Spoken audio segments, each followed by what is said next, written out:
I just realized I was on mute the whole fucking time. So, oopsies. Um, yeah, I know I was on mute. So let's do this again. We're back at it with another stream, guys. As always, let's hit it nice and loud. So if you can hear me this time, please hit the one. So make sure you hear me nice and loud.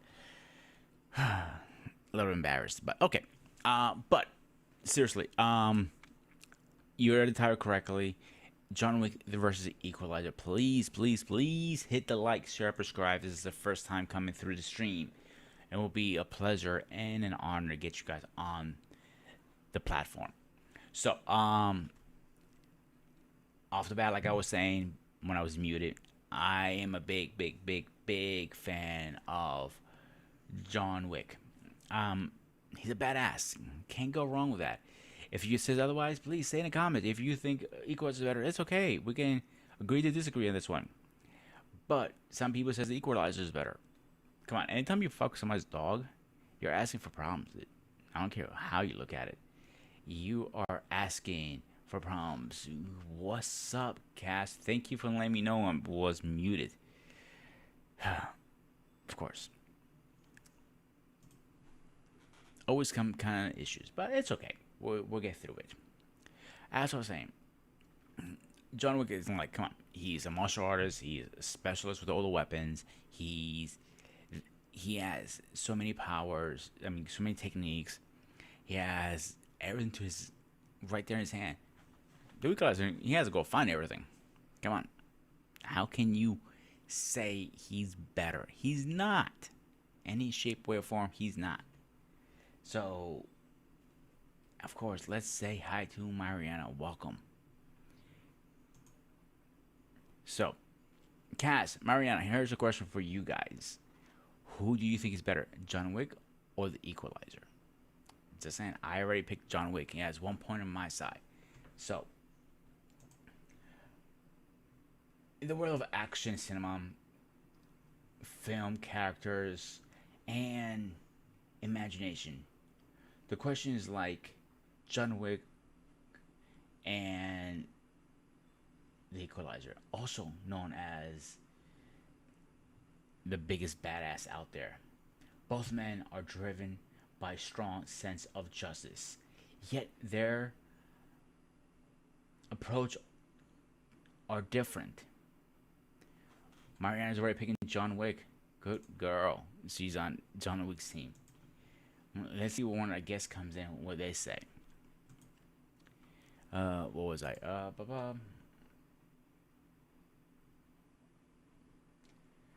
Just as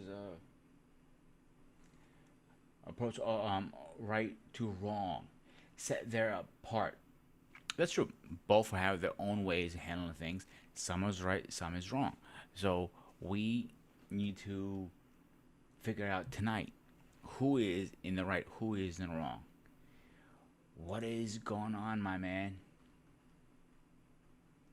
Before I move on, let me drop the link in the chat. So anybody who wants to join us, please feel free to join us tonight. And boom, boom. Oh, we got, so far we have hands down, John Wick is winning. That is a plus in my book. Again, if you'd like to join us, you're welcome to anytime. So, where was I? Okay. John Wick, played by Keanu Reeves, is a legend hitman who, after losing everything, his love, returns to the world of violence, seeking revenge. He seeks our unmatched with personal affection and also surprise abilities to surprise against overwhelms odds. Wick is returning faithful by the pain of his past, and all praise it hits the motion code of the world. So let's talk about John Wick for a second. So John Wick, when we first introduced him in the first movie, he's grieving a death of his wife. she left a little puppy behind. I don't care if it was a wife left it behind, you bought it yourself, you adopted it, it came to you, whatever the case is. Anytime you fuck with somebody's dog, you're fucking with the wrong goddamn motherfucker. End of story. I don't care how you put it, that's how it's gonna be, hands down. You don't ever, ever fuck with somebody's dog. That is the worst thing you can actually do. So, what was I? Okay, so if these two titans were to face off, keyword face off, it will be a battle, not just a physical power, but a mindset too. Who has the better mentality to outcome? Wick's raw talent of killing, or the class of the Equalizer? Cool strength and patience. He might have patience. I'll give him that. But I think he has it outnumbered. The reason I say that, because he is outgunned, outperformed, and outmatched in martial arts. Okay, which may overcome. See, my notes even says it. Might overcome with strength, force, and determination. Patient and tactical approach couldn't match him in opponent. And I agree to my notes. I don't think Equalizer can blow for blow will beat John Wick anytime. End of story. The ultimate. Hang on, let's see what it knows before we go too far ahead. Most definitely never mess with somebody's dog. Absolutely. Anybody fucks with my dog, you're fucking wrong, motherfucker. The only thing I'm gonna say, you fuck with my dog. End of story. The ultimate, the winner of such showdown would depends on the circumcised, man, worse I can pronounce some of these goddamn words, and the evolution. But once things come to between, John Wick and Equalizer would be a thrilling impact battle of wilds, leaving everything on the table, the edge of your seats. Who would win? Class of the villains. I know I'm calling them villains because they both are from the underworld and all this stuff. But end of the day, they are going after something different. And that's where it is. Who is the one you want to fight with? If you shit hits the fan and you gotta call one person, who would it be? John Wick or the Equalizer? I will say I will call John Wick on a heartbeat. Yo, dude, get your ass fucking over here. Hurry up. End of story. I would not hesitate calling him.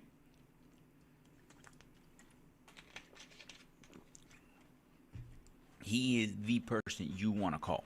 End of story. I don't care what shit hits a fan, where you going, where you're acting. That is the most important thing you need to call is the person who's gonna back you the fuck up.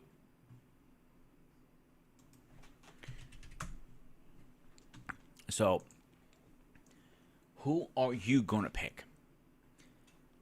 But I like to say I pick John Wick. I think most of you guys are gonna pick John Wick. Really? Again, we have another person. We have 4-0. Let's wait. Who comes in? Hunter, you're welcome to the show. If you want to join us, the link is posted. Please feel free. Camera has to be on, and I have to see who you are. On any trolls coming on. Again, anybody is welcome to come on tonight to have a healthy and fun conversation with us. That's pretty much it.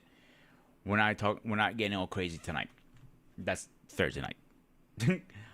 But the Equalizer. I'm not saying he cannot kick ass. I'm not saying that one bit. I think he could. He could kick really good ass. But I don't think he's good enough to keep up with John Wick. John Wick 3, he had half the mafia coming after him. John Wick 4, same concept. And he still outbeat him, hands down. Again, how the hell are you going to tell me Equalizer can beat John Wick? Tell me how. Please, I beg you, tell me. Because I don't see any way, shape, way, or form he can kick his ass. Listen, he can make a phone call and get any firearm he wants. Do I need to say more? On top of that, he is trained in hand-to-hand combat, martial arts, knives, anything you think of. He can fight with a nunchuck, a pencil, whatever. They call him the boogeyman for a reason. The Russians were scared of him. The Russian mafia was scared of him. And of course, we got him in the building.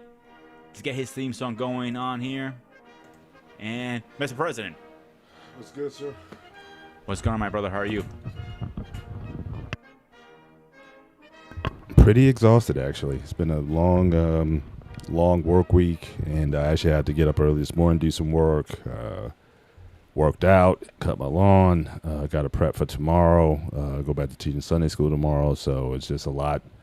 So just a lot going on that just trying to get a little bit of rest in when I can. But yeah, it's been pretty eventful. And tomorrow I move my daughter back to campus for her senior year at Rutgers, so we have to get that done. So it's just been it's been a busy day. I'll be busy tomorrow, and I'm just trying to get a little rest before our show tomorrow night. So, Yeah, so it's like things. you look tired. I'm not gonna lie to you. Yeah, but I'm in here. So I'm gonna give you the panel for a few minutes. Tell me your opinion between John Wick and Equalizer, and who do you pick? Well, two very different series for sure. I think you have a little bit more emotional attachment to the Equalizer series because he comes off as just as a hero, maybe an anti-hero to an extent, but certainly his motivations certainly tend to be for the disenfranchised, for the mistreated, and so you root for him. John Wick, it just seems like it's just, I don't know if you want to call it lesser of two evils or whatnot. I mean, I get it. He's a former assassin and he wants to just kind of retire to his business and whatnot and just have a life, but the mob wouldn't let him. We know what happened to his dog and his wife and everything, and so it's just been just this revenge tour that he's on. Whereas the Equalizer, he doesn't seem to have a revenge tour is going on, but certainly the way he deals with those who try to oppress or intimidate individuals is something that takes off in him a mode that is pretty unstoppable once he gets motivated. But both of them are certainly well adept, although I would say probably Wick maybe have the edge as far as gun target accuracy. The Equalizer, he seems to want to use more unconventional, which John Wick does also. I mean, he can fight pretty much with anything, just the way the Equalizer does. But I think the marksmanship I may have to give to Wick. But certainly being able to the brutality, which is weird because it's like when Equalizer, he's not engaged in something, he's pretty low key, but there's just this mode that once he gets ticked off, it's like, man, it's difficult to turn off. Who would win hand to hand combat? I might have to give it to Wick simply because he's younger.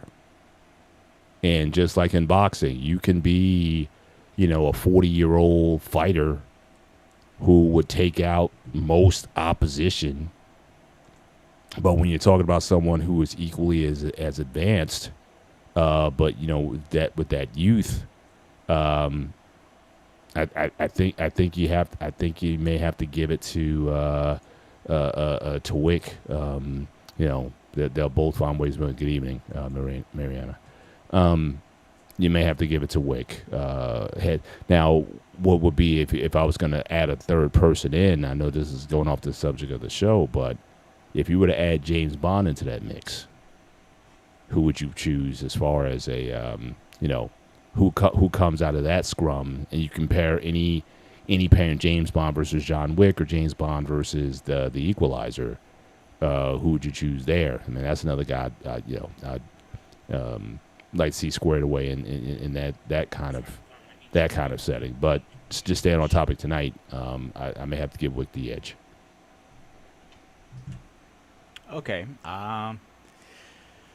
We're gonna be arguing tonight. I already know it. Mm-hmm. I give the edge John Wick on a heartbeat. So we didn't argue. We just agreed.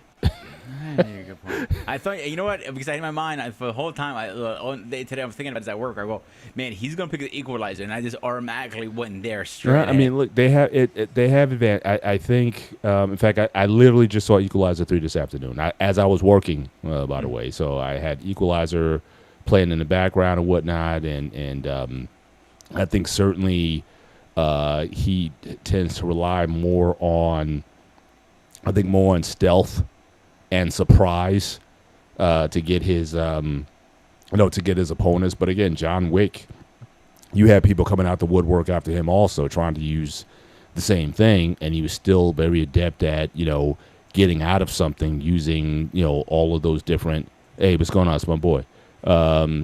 Getting out of situations, but I mean, people were coming literally out of the walls to try to attack John Wick. So again, I would think that would be something that he could be able to ward off, and it'd be like a whole crew of people trying to come at him at that point. Rarely have I seen I think Equalizer is more again in close close quarter situations, or but just using that like to darken the room and kind of create almost like Batman. He tries to create this illusion of and just add an element that gets the people nervous and doing things that they wouldn't necessarily do. And but you don't see him doing a lot of physicality.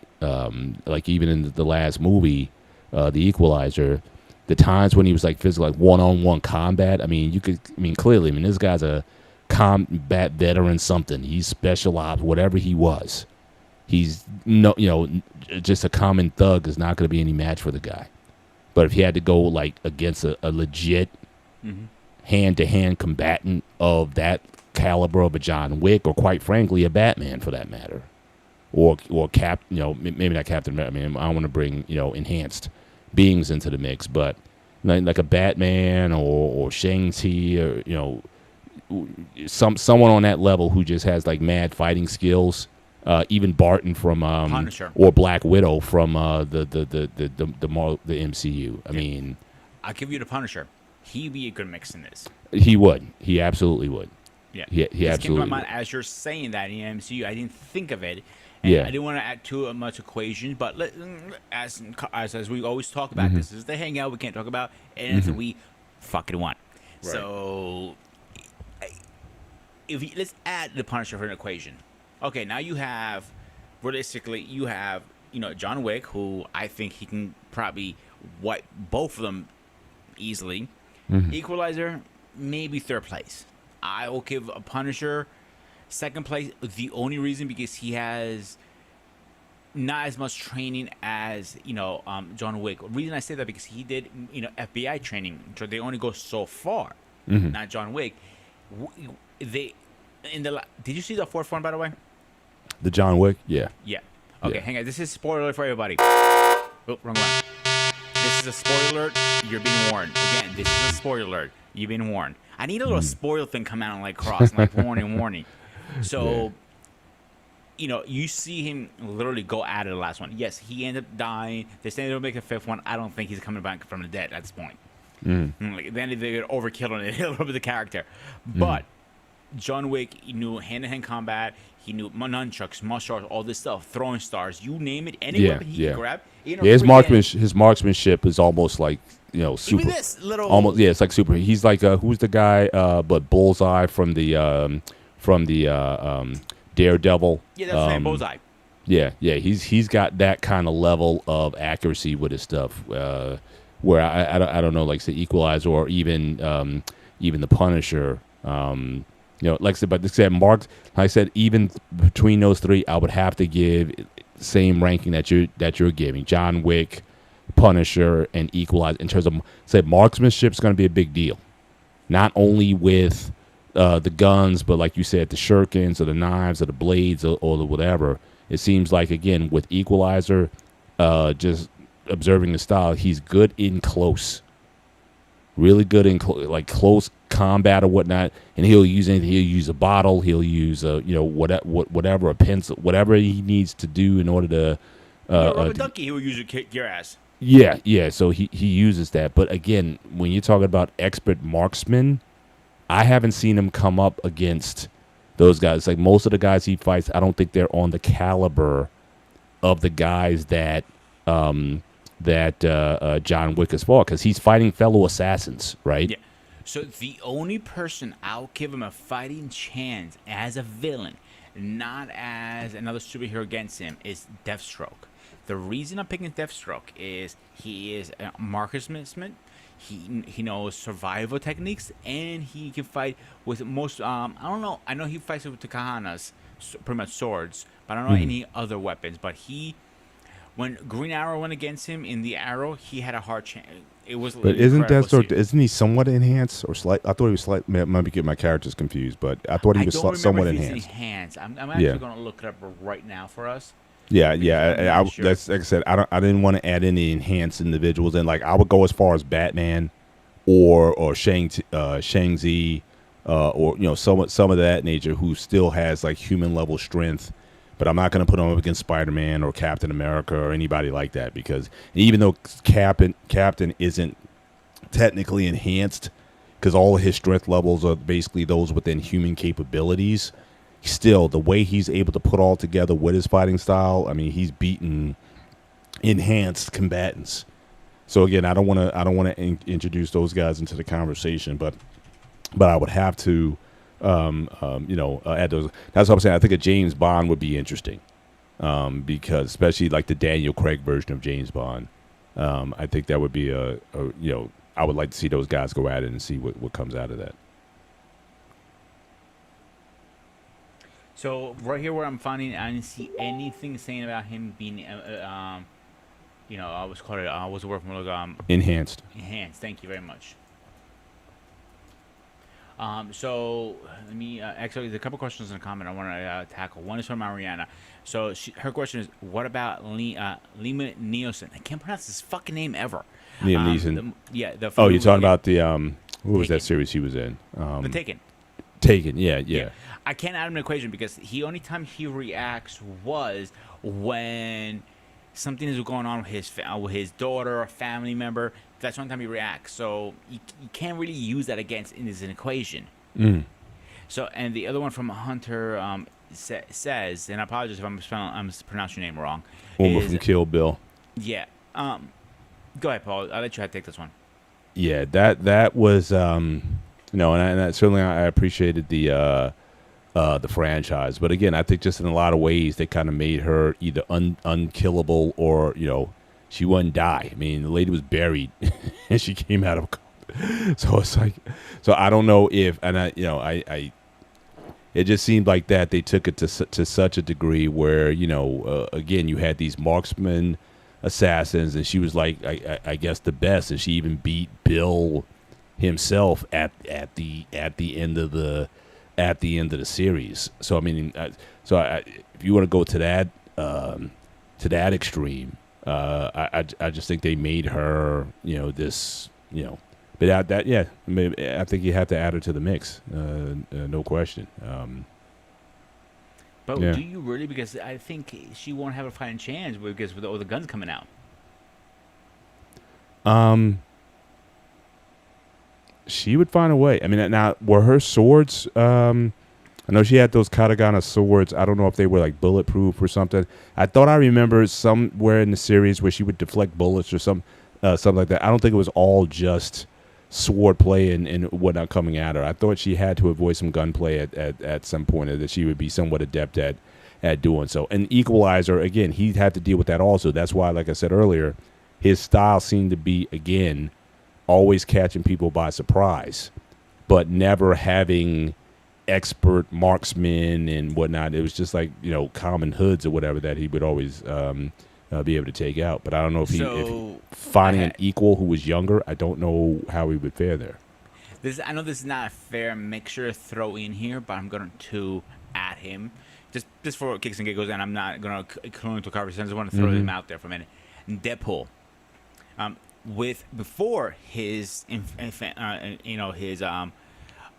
mutation, I guess you want to call it, before his powers came in, because he was in the comics, he was an assassin, hired assassin. He was really good with swords and really good with firearms. I still wouldn't put him in that mix. I mean, now I'm one of the few people who liked X-Men Origins Wolverine. I like that. I know they took some liberties with that film, but even then, Wade Wilson, before the experimentation, as you said, I mean, the guy was he has military grade machine gun fire coming at him, and he's deflecting all of them with his sword, even to the point of taking a bullet and slicing it in half as it's coming at him, and the fragments go and kill two other guys. Mm-hmm. So I don't. Same with Zero, who was in the movie Agent Zero. I mean, his marksmanship was such where he didn't even have to look at the guy. He just bop, bop, bop, bop, bop, and every bullet went and just found somebody and just knocked someone off. So I just think in that regard, I think it was so. To say that Wade, at least how he was portrayed there, wasn't enhanced, I think was a little bit of a stretch. Now, as far as Wade in the actual Deadpool movies, like in the series, how he was, yeah, I thought he was good, but I didn't think he was, that enhanced. Certainly, his treatment in the X-Men Origins movie was certainly significantly better than that in the Deadpool in the Deadpool franchise. And like you said, I mean, those enhancements that he got just took him to another level. Yeah, before enhancement, maybe he had a good fighting chance. So your boy, Hunter Roser, will be in the mix, having already crossed paths with Batman in a two-path limited series. So this is where I gotta pass, bro. Right, my man here, he's like next level. I might be a green or a brown belt compared to him, but he goes deep. He goes many more levels deep than that. So a lot of times when we talk, I gotta be like, look, I gotta defer to him on that on that topic, because quite frankly, I don't even know who Grendel is. It's been a minute. I might have been familiar, but I'm so unfamiliar with that at that point, so I can't speak to that. But basically, the theme for tonight is, again, starting out again with the movie franchise series. Again, John Wick versus the Equalizer. And yes, we're kind of going outside of the bounds of that to bring in other characters. But I guess we're more so thinking certainly within the movie universe, or certainly within if it's going to be in the comic universe. Again, that can get levels deep, because I haven't been into comics for many years. Are you actually, Grooming, are you still an avid comic reader? No, I don't. CQ is actually a huge comic reader. Okay. So, he doesn't even read it like on a daily basis, but keeps up with all this stuff more than I do. Yeah. See, Angry Elf was supposed to jump in here. I'm not sure he's going to. He's pretty active with the world of the comics. Mm-hmm. We need to put some ground rules here.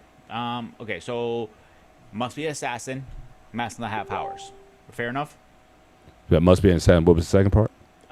Must be an assassin and must not have powers. Right, non-enhanced. So we're talking about human beings.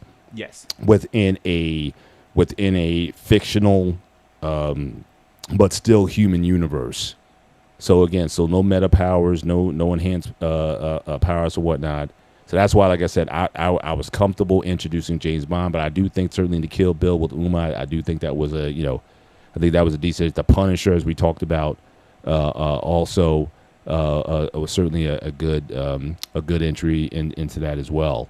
Yeah, I mean, these are guys who really in their worlds, they seem to be the best in their world. So it's almost like you want to have like a tournament, like having like an 8-man tournament and elimination to the winner who would win the the battle, the ultimate prize there. And I think we need to keep a couple of things in mind. Like, everybody has been through a different journey in their lives or their story. So, okay, John Wick has been through. He walked into the assassin world. Let's put it. We don't know the backstory. He was kind of born into it. Now, well, I think one of the movies kind of got into it. I don't know. I think it was like the third movie where he went back to, I guess, the woman who may have partially raised him. She was almost like an aunt or a motherly figure to him. She was working with those ballet dancers in the movie theater. So it seems like John, he might have been like an orphaned guy who was brought into this sort of assassin's sort of culture or whatever, learned all these different martial arts and tactics and stuff, and was sort of groomed in that environment. So so I thought the third movie did a decent job of giving you some insight into his background. But he started young, and he was just brought up in that space. The thing with the Equalizer, again, it's always a bit ambiguous in terms of what his background is. It's like even the people, even the CIA or whoever it is, they don't even have a file on the guy. They can't find him. So he's like the ultimate off the grid type of player. But he got some skills from somewhere that he still uses, and like I said, just the switch that goes on. It's like he's like the weakest guy, but if you piss him off, then he just becomes just monster, and the degree of which he'll go to end something. Like, I remember the first movie, I'll never forget. I mean, he went to that hardware store, got a hammer, used it, and bludgeoned someone, and just cleans the hammer off and puts it back on the shelf after he's done. I mean, that's just a totally different, kind of, mindset there. That's like, my gosh, he certainly would have been an able assassin type figure within the John Wick world, for sure. Plus the fact that he's able to get access to intel that I think a lot of people weren't able to get. I mean, I know James Bond gets access to information, obviously working with MI6. I don't know if John Wick necessarily gets all the detail. He may get it just through the network of people that he knows. But I mean, Equalizer, he's got access to all the stuff. He knows who to call. He gets access to the CIA, FBI databases. Okay, here's another equation. Yeah. Ethan Hunt. Yeah, that's it. Yeah. So we have a comment in the comments. So we have Matt Wagner is the author. Matt Wagner. Yes. The author and creator of creator Grindel. of the, Gender back in early 80s. I agree on that. But again, I find myself staying alone. Yeah, you're in the fringe. Yeah, he's in the fringes. Yeah, I gotta say, he goes 5 levels deeper than I am in terms of stuff that he's in. I try to keep it within. I try to keep it within the mainstream a bit, but absolutely, Ethan Hunt. I think that's a good. Now I know in the past shows we talked about that, right? We talked about Mission Impossible versus. In fact, it was Mission Impossible versus James Bond. James Bond versus Ethan Hunt.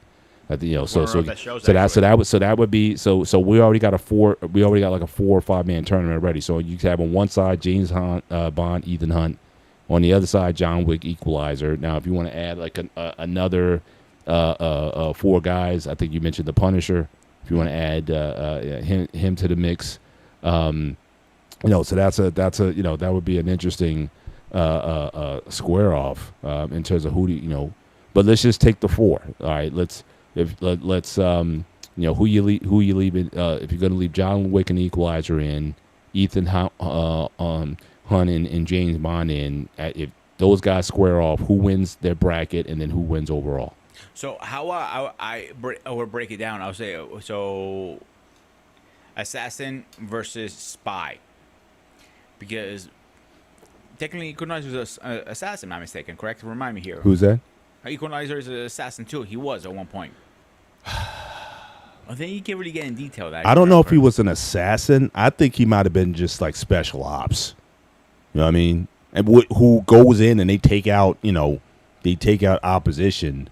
But when I think of assassin, I think more so of, you have a target and your job is to sort of take him out. I think he was certainly a lot more involved in missions and operations. I think within a team more so than just just a government sponsored assassin. And plus also with the John Wick series, obviously there's certainly a creed. There's a code that kind of goes with the assassins. I don't think Equalizer doesn't. One thing I know is that he doesn't go by any rules. You know what I mean? So, Equalizer, he's former special service commander, special ops, in other words. Yeah. Who faked his own death in hope of living a quiet life. Mm-hmm. Instead, he came out himself to retirement to save a young girls and find himself into fighting justice in an awkward state, face to face with a member of the Russian gang. Yeah. So that answers that question. So so he has rules. That means, in other words, he can only go so far. So I don't think he does. He operated again when he was in that under rules. But now the fact that he doesn't have an allegiance to anyone and no codes to go by, he breaks all the. I think he doesn't have any rules. I think that certainly he has a heart and compassion for the weakest and for those who are he doesn't like to see bad things happen to good people. So I think he has certainly I think he has a moral code that he lives by. But however he's got to take these guys out, he does it. He doesn't just disable guys or whatever. It's like he just takes them out. Like I was just watching, like I said, the third movie today. He kind of did his thing like with the warning and everything to the guy, and said, "Look, leave these people alone, and or else there'll be trouble." And then like the next scene later, he takes them all out. I mean, it's like he didn't even wait for them to like retaliate or say, "Hey, come back and look, I tried to warn you," or whatever. It's like the next scene, he just eliminates people. So I think his filter in terms of where he what he wants to do. I think he doesn't live by any codes like I said. If he goes to that level where he has to act, it's total. Whereas like guys don't come back after that to tell the tale or the story after that. So the only rule, but as far as between the two, I think John Wick, I guess in that world, there were a lot more rules, at least the ones he should have been following. But obviously he ran afoul of those rules, which was the reason why he was sort of excommunicated from the from whatever the order was, the reason why they put the bounty on his head and everybody was coming after him and whatnot, because he broke too many rules, so to speak, to the point where even those who were close to him couldn't protect him anymore, and they were just like, hey, this is beyond us. You're on your own kind of deal. All right. So I know Hunting Wisdom. Now, see, again, I haven't seen the Kingsman series. So that would be a bit difficult to speak to. I mean, grooming. What is your experience with the Kingsman? I have to. We're gonna spin a little hat here. Okay. Because we gotta pick this around. All right. Oh, this is new. All right. The first one is Hunter. All right. All right, next one. You better not pick the same one. All right, doesn't count. Again, that one. Seriously, fucker. Right. Okay, Equalizer. Hunter versus Equalizer. There's one. All right. When you say Hunt, you mean Ethan Hunt, right? Yeah. Yes. Wick versus. 007, of course. We have nothing else named up right now. All right, so we got what we needed now. Okay, so let's stop this thing. All right, so we have it broken down now. Right. And yes, I have seen The Kingsman. Extremely good movie. I highly recommend watching. Okay, yeah, I didn't get a chance to see that yet. But, I'm keeping him on equation because some of the stuff is a little far-fetched versus the. Yeah, it looked that way. Yeah, some of the moves Great and the movie. martial arts and everything was just like over the top. Umbrella gun. Nothing I say more. Yeah. Okay, so we have broken down. Okay, let's talk about Wick versus Hunter versus Equalizer. Okay. Right. Ethan Hunt versus Equalizer. Right? Yes. I'm just using Hunt for short in it right now. So we have those two going at it. What is your opinion right now? They're probably the closest equally matched, I would say, in that one, they're very good at stealth. Like I said, I mean, both, like, these guys kind of live off the grid. You know, if you try to go in deep, try to use the CIA or FBI database to find these guys, these guys are very good at not wanting to be known or found when they need to be. They have access, though, on the inside. They can get intel on anything. You know, they have people who support them from the inside that they can get information on. So it may just come down to if one needs to track if one wanted to track the other. I think they would be very good at trying to find one another. So if you're talking about just in a hand-to-hand combat situation,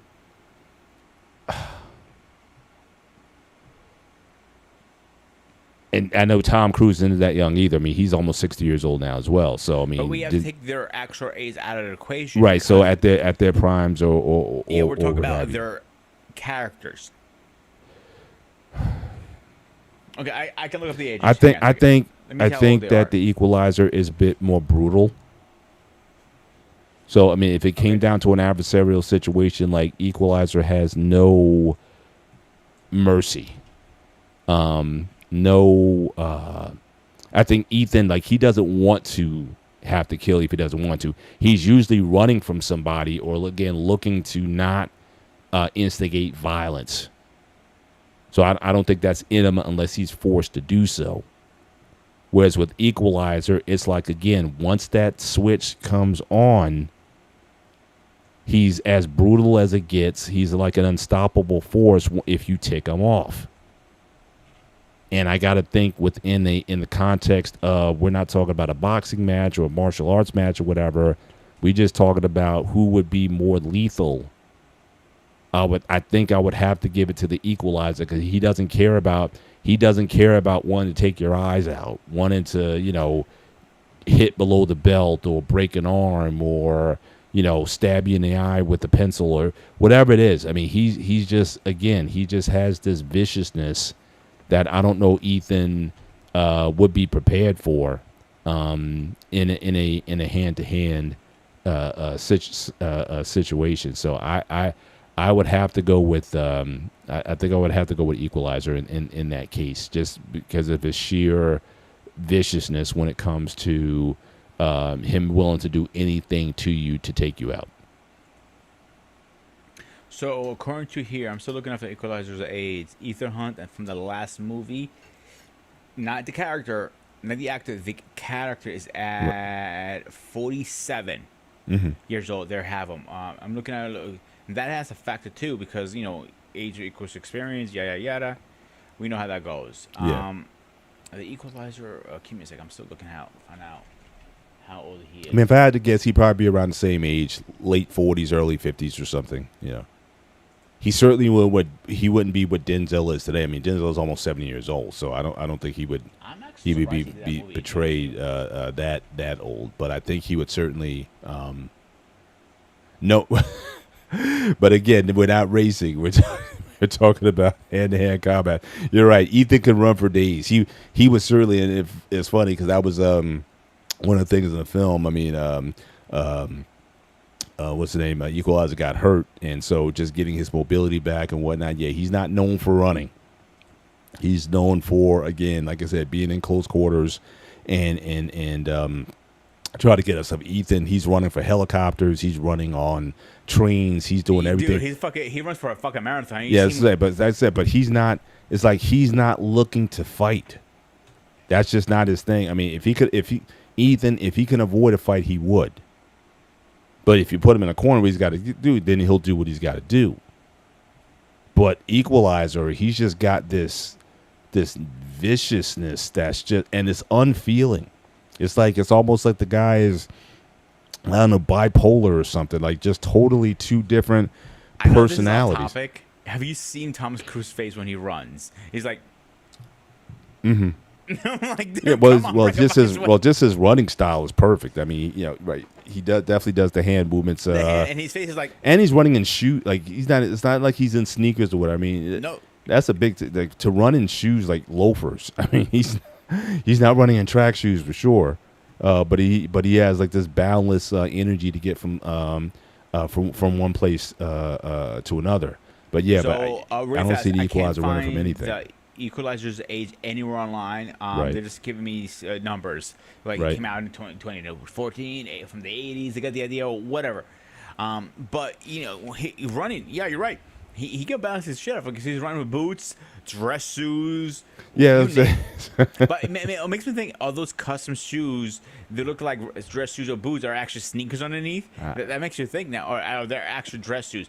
Dude, imagine trying to run in Oakley's or Ferraganos, or your most expensive shoes. I can't run 100 yards without pulling a hammy. So I'm just saying, the fact that he's running again on rooftops and through crowds and whatnot. I mean, just boundless energy. I would have to give him the edge in terms of running. But if they're in a room and they got to square off, yeah, I mean that level of viciousness that Equalizer has, the very few guys I would want to mess with, and he would certainly be one of them. I said on that level, I may say Punisher may have the similar type of just. So let me ask you a question before we move to cop talk. So we both agreement. Equalizer will probably delete Hunter. I would have to say so. Yeah. Okay, that's one. Before we get to Punisher and other guys Sure. in here, so we have Wick versus Bond. In your opinion? It's weird because there's actually if you look up on YouTube, there's a death battle video where they compare Ethan Hawke versus Bond. So I'll watch that. Really? Yeah. So they do that sequence on there.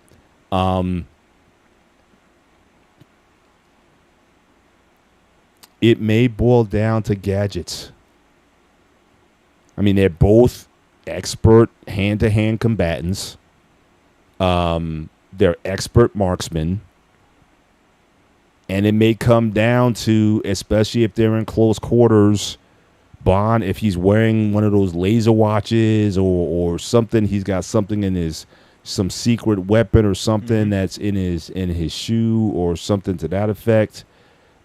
He might be able to take Wick out. It would definitely be a surprise sort of thing. But as far as fighting style, accuracy, and whatnot, they both I would say are tops when going against one another. So here's where I think Bond might lose the edge. If if Wick was able to use maybe a victim, for example, like one of his 1,000 girlfriends, he might lose a battle because he's sneaky like that. Obviously, he has no. Well, hang on. Which Bond are we talking about, though?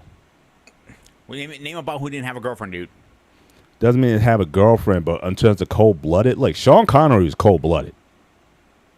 You know what I mean? I mean, I think him, if it was, he had to get, especially it depends on what the stakes were. So if John Wick was like, look, I got to get to him before, they get the space laser and wipe out half of North America or something like that, he's taking the guy out and the girl. Now, again, Roger Moore, he might be a bit, more calm, or Timothy Dalton or whatever. Now, Daniel Craig might be the weakest of the Bonds in terms of like that emotional thing. He can be ruthless, but when there's other people involved, he seems to be a lot more empathetic when it comes to that. So it depends on which Bond that you're dealing with. But a Sean Connery Bond, that'd be the least guy I think you want to put in that situation. And I'd probably say maybe probably more I'd probably put in that thing. But that, because the classic Bond is supposed to be heartless to an extent. I know the movies, I think they do a good job of trying to humanize him a little bit more and whatnot. But in the books, he can just turn it off and just be about, so again, not getting his emotions involved. I think the only person described in the series that he really cared about was, again, his first wife, who was deleted by Spectre. But outside of that, he doesn't have attachments. He uses women, or he'll use anybody to kind of get it done. So he does have that detachment that he can do, and for him it's just on to the next assignment, on to the next girl or whatever. He's never with the same girl twice in the same movie franchise, except for maybe Money Penny or something. But yeah, so let's diagnose this. So how would you rate them? Their combat. Who do you give the edge to at this point? Let's use the last Bond to make it fair. Daniel Craig. Yes. It's a hard one, isn't it?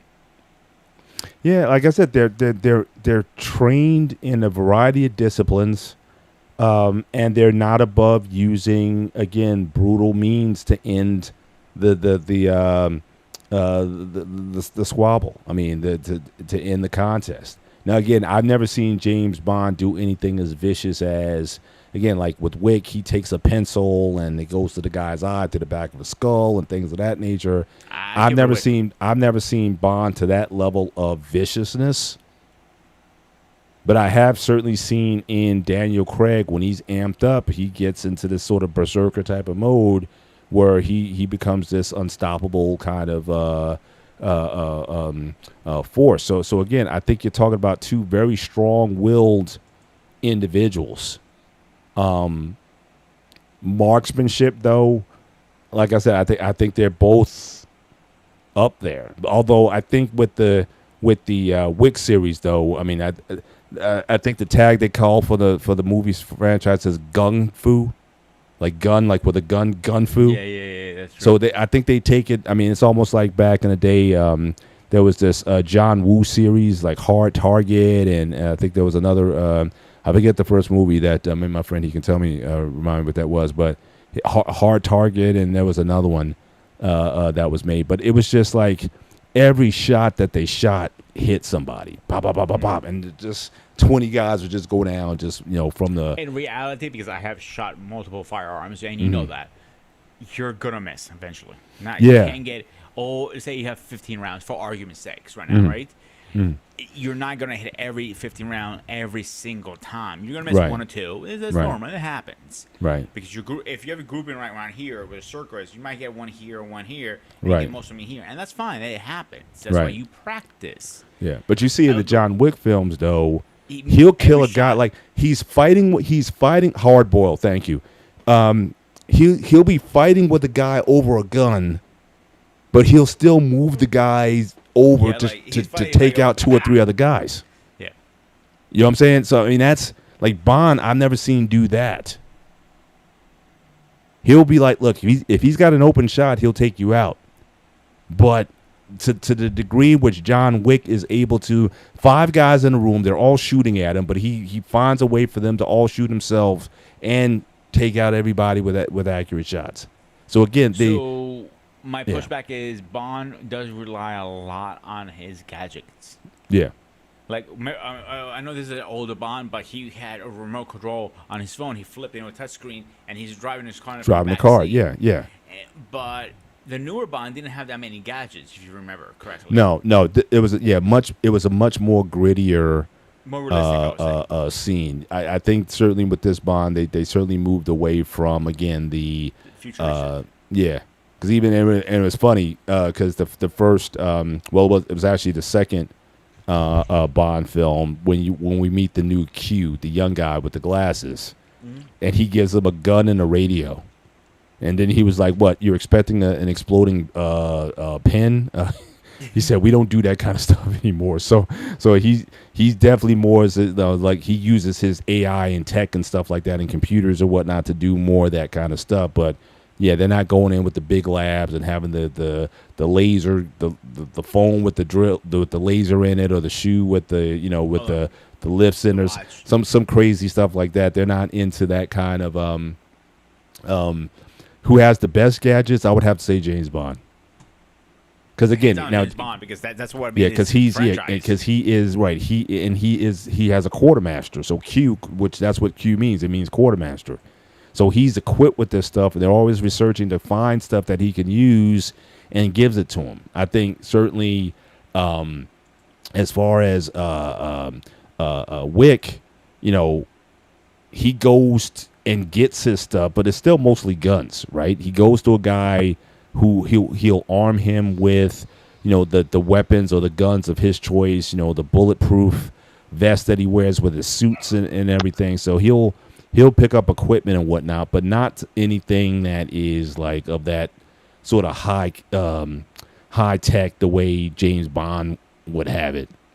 And so I would still give Bond the edge in weapons. I think they're both adept at using anything that you give at them, whether it be swords or ninja stars or knives or whatever. I think they're equally as adept. But like I said, I think the Wick franchise takes it to a degree where he's not even trying to aim at the guy. He's in a fight with a guy over a gun, and he'll use that fight to kill 2 or 3 other guys who are also coming at him, and then still take out the guy he's fighting with. And like I said, James Bond hasn't been put in that many situations like that. Before we go too far ahead, let's get David in here. I'm keeping him the panel. We're talking about John Wick versus Equalizer. So I'll tell you why we're talking about James Bond 2. I'll let you have the floor, and go ahead. Tell me what you think, Mr. Hat Boy. Concerning you said John Wick versus Equalizer, right? Yeah. That's the main, and then we branched off. So we added a couple more people. We added James Bond to the mix, and we also added Ethan Hawke. Ethan Hawke. I'm sorry, you need a part 2 to this show because there's so many honorable mentions you want to bring to this thing. Because Equalizer versus John Wick. Equalizer is a military trained individual. Am I correct? Yes. Based on the character, he was trained to the highest level in military. Come to the espionage and then some. Yeah. John Wick came from a hall of assassins. Yeah. It's like a black op, not tied to no government. They learn to kill people with anything and everything. It's Right. kind of hard to pick who is the worst or who the most dangerous because if you want to do a tale of the tape, man, Equalizer, you would think he's a one-man army, which is no different from John Wick. But John Wick have a reputation where he called the boogeyman.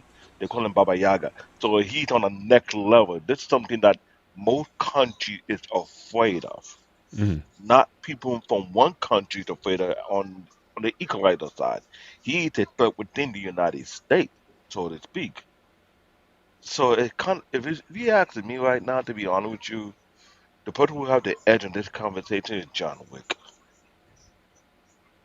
Right. If you understand the assassin world and come to what they are trained, what they are put through, how far they go to be the best of the best in assassination, it's like you're watching a real life version of Assassin's Creed on your adult level because these people are taking it to the next level. And Wait a then minute. I gotta cut you off there for a second. The only person I would say is similar to Assassin's Creed is John Wick because the story is very similar. There's a modern version, and some other things. They don't cut a finger off. I'm sorry, they keep the finger.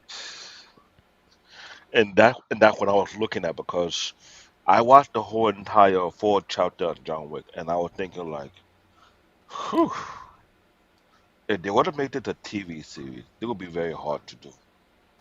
Mm-hmm. I'm being perfectly honest when it comes to movies, storyline. To take John Wick and turn it into a TV series, you have to develop a backdrop storyline of the individual before he came to the assassin world. What made him to become an assassin to begin with? What the training he go to? Because you look at Dark Knight. I'm not trying to say it's just like Dark Knight, but you understand the concept of training a current assassin. And man, Right. that But really then happened John Wick 3 gave you some of that, right? It When did he that. went to A little his auntie in the theater, and he's got the ballet girls on stage and whatnot, But- and she's like to cover, and so you get a sense of You get a you sense knew of he that. was picked up. I don't know if he was an orphan or something. You knew he was picked up Very at a young cool. age.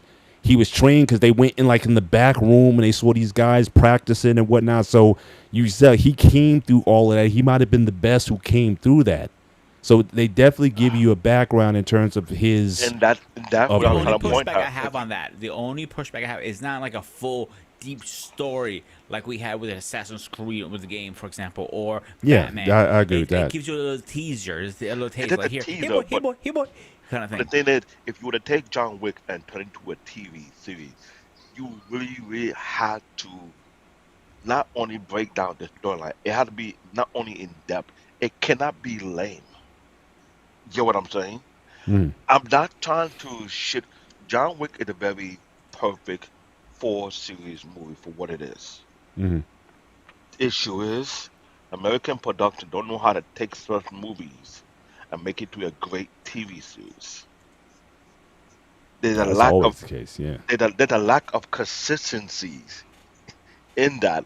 Right. I'm a nerd, I'm a critic, but damn, Right. if you go take John Wick and turn it to a TV series, I'd rather you hire a Japanese director than hire an American director. Real talk. Right. That's just my But look. yeah. No, see, you see Peter look on his face when I said that. He understood what I meant by that. Right. So the only thing I'm gonna push back on that, I don't think a series will be good because it depends who picks it up.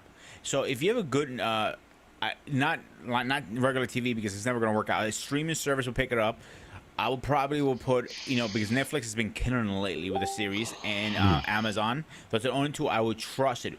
But I think a like John Wick -1 or some shit like that, name it, and like for a movie, a good 2 hour movie, I think they can kill it if you have a good writer.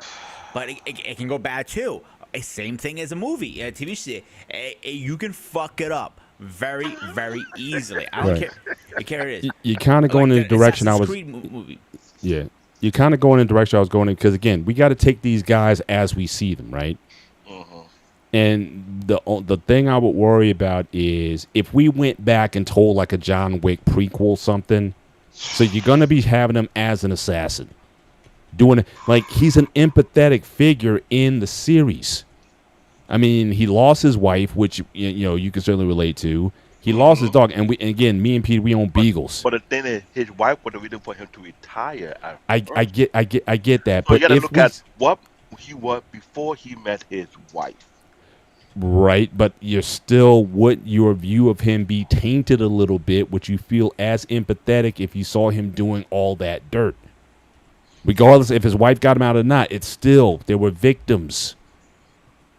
And would you feel as empathetic for him in the series? Because on a surface level, I can look at John Wick and be like, you know what, all these guys need to be taken out. Honestly, I'm on your side because I even said it before you guys came on. I said mean, it. there's Like, nothing listen, good. There's nothing good about what do these people offer to the world? They offer nothing except death and destruction Yeah, you're right. and You're all right. that. So I like all of them can go. If you get all of them Personally- in the hotel and drop a bomb there and in the whole thing, I think the Fuck world that. be better off. Fuck that! I'll do even worse. I'll get a rubber spoon and really stab you in the chest with it and rip your heart out in a little. Paul got a point. Paul got a my point on point this. is, I'm with you, Paul. If somebody fucks with Alexander, I am gonna hunt your whole goddamn family and erase your existence. You Right. won't even be sperm when I'm done with you. Right. But here's right.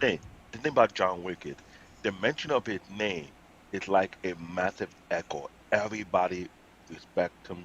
Everybody Right. fears. So he's had to do the wackest, the most wretched stuff. Like he's had to have taken jobs that nobody else would. That's too much for me. They said but it. John They would said take. it. But John would take it though. They said it. He have taken job that no one have the gall to even take. Yeah. Hey, the level of dedication that he's had is completely unheard, and there's no one just. So when you put at the scale on where he's at the top of the pinnacle of assassin. Yeah. And the fact that they didn't hire one assassin, they hired the whole entire guild to go after him. Yeah.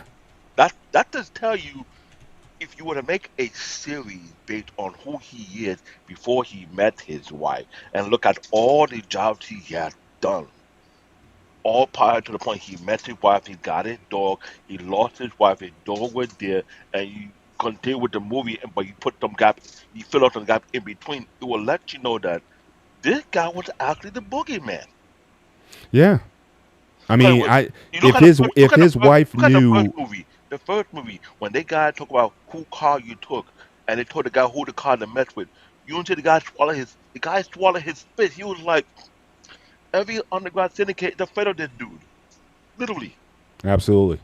So you have to, when you are boss of an underground organization and you hear the mention of his name, that your son messed up with this man's car and shot his dog, and you have to swallow your saliva hard like, Yeah. this guy just killed me. Yeah. My son, this you could tell the look on his face. He, you know how that cold sweat feeling? Yeah. That exactly what that man felt in the first movie. He was like, my own son just end our lineage, literally. Yeah. Absolutely. It's like over a car, and he was like, and you killed this dog. And the Like, guy was like, oh man. So I'm just saying. So I don't know if I want to meet that John Wick, because again, or if his wife. You talk about the wife that, man. If his wife knew half the stuff that he did, you think she's sticking around? but the way they described his wife, like she was the angel that pulled the demon out and trying to keep the demon away from the world. And when he died, the only shackle he had was his dog. And when that idiot took his car and shot his dog, you A let the puppy demon, on top of that, like, yeah, and you let the demon out. yeah. Everybody was like, Right. So, but right. So I'm saying it was the external circumstances that happened to him, but not necessarily him himself. The thing with the Equalizer is, again, we don't know that much about him, but we know that he has a heart and empathy for, again, the weakest amongst them. And it's almost to the point where it's like you don't care about, because again, this guy Wick, he was very content. I just want to be with my lady and with my dog and live a quiet life. He's not going out there helping little ladies who are being bullied by the by he the was mob in the he was city far begging for removed. money. The man was far removed was removed Totally. from Like, society. He I just didn't want need to to be be left left alone. bingo. Right. And so does Equalizer. But Equalizer, again, he has this thing. He cannot stand weak people trampled That's upon. why I would say he's So I'm he's saying, so second to Wick, automatically to the me, way I he's a look much at it. more likable character. You know, I Pretty mean, much. But he when you talk just about is. double O You know. 07, but here's the thing. When I That's hear a point double of O view too, 07, if you it's were to think again, about it. but the thing is, when you add double O 007, there's a huge storyline. This double O 007 history go way back. How Yeah. many people step up to the line to be talk about a British Empire that were using their very best, who not only his name was scrubbed off the registry, whereby he put to be non-existent. This their best of the best to deal with other nation assassins. Keyword: other nation. John Wick is not tied on to no nation, but John Wick put fear in every nation. Right. So But the let's only thing, yeah, the only thing with 007 though is on almost every film, everybody knew who he was. yeah. You know what I'm saying? Like, keep going and say James Bond. Someone on the other side knew who he was. Like, there was no secret There as was to no who secret, he was. You know what I but mean? the fear wasn't not heavy.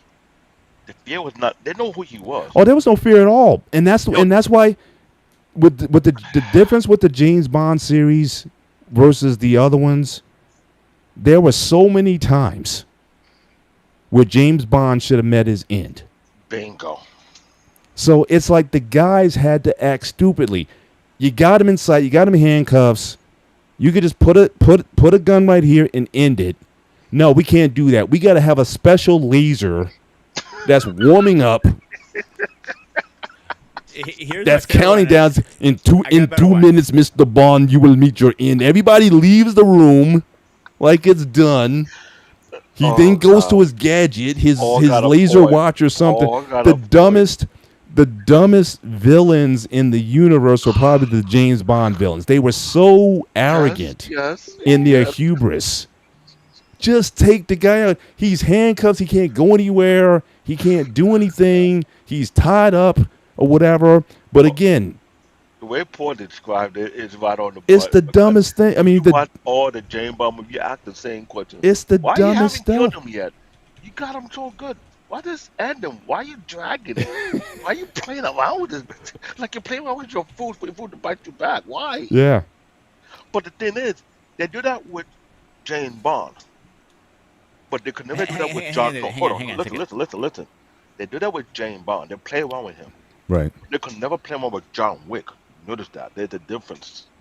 With John Wick, you got to kill him. Do not give him an ounce to breathe. And They I will, try. At and least they try.